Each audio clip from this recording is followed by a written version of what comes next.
সামনে যে গাছটা দেখা যাচ্ছে এটা দেখে কি বোঝা যাচ্ছে যে এই গাছে অনেকগুলো জাম ধরছে? হ্যাঁ, আমিও প্রথমে আসলে বিশ্বাস করতে পারি নাই, কিন্তু কিছুদিন আগে আমি এখানে ফুল দেখে গিয়েছিলাম, এই জন্য আমার কেন জানি মনে হচ্ছে যে জাম ধরছে। এখন উপর থেকে দেখে তো লাগতেছে না যে এখানে কোনো রকম জাম আছে, কিন্তু আপনাদেরকে যদি আমি দেখাই তাহলে হচ্ছে এটা কি দেখেন, এই যে জাম, এগুলো এখনও ছোটো ছোটো জাম আছে, আর নিচের দিকের জামগুলো পেকে গেছে, সেগুলো আমি দেখাবো। দেন এখানে দেখেন, এই যে দেখেন কতগুলো জাম ধরেছে, মাশাআল্লাহ, দেখেছেন?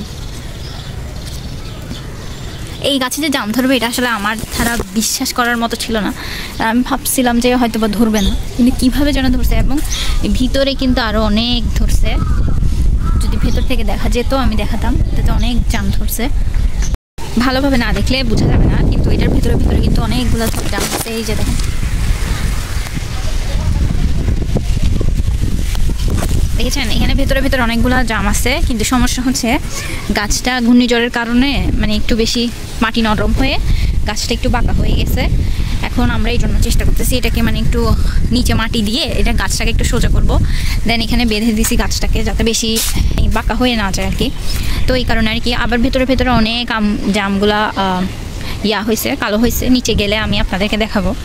ইভেন তো আমরা খাইছিও 2-3টা, মজা আছে মাশাআল্লাহ। আর একটু সময় লাগবে মিষ্টি হতে যদিও, কিন্তু আমি বলবো যে সার্থক। কারণ হচ্ছে যে এতদিন পর গাছটার প্রায় অনেক বছর হয়েছে ফলে, তাহলে মাশাআল্লাহ। তো গাছে যখন ফল ফুল ফুটে তখন আসলে ভালো লাগে অনেক বেশি। এই যে দেখেন অনেকগুলা জাম ধরছে, জামগুলো এখন কালো হয়ে যাচ্ছে আস্তে আস্তে, দেখা যাচ্ছে কালো হয়ে যাচ্ছে। কিছু জাম পেরে আমরা খেয়ে ফেলি, তো এখন আমরা কিছু জাম পেরে নিই।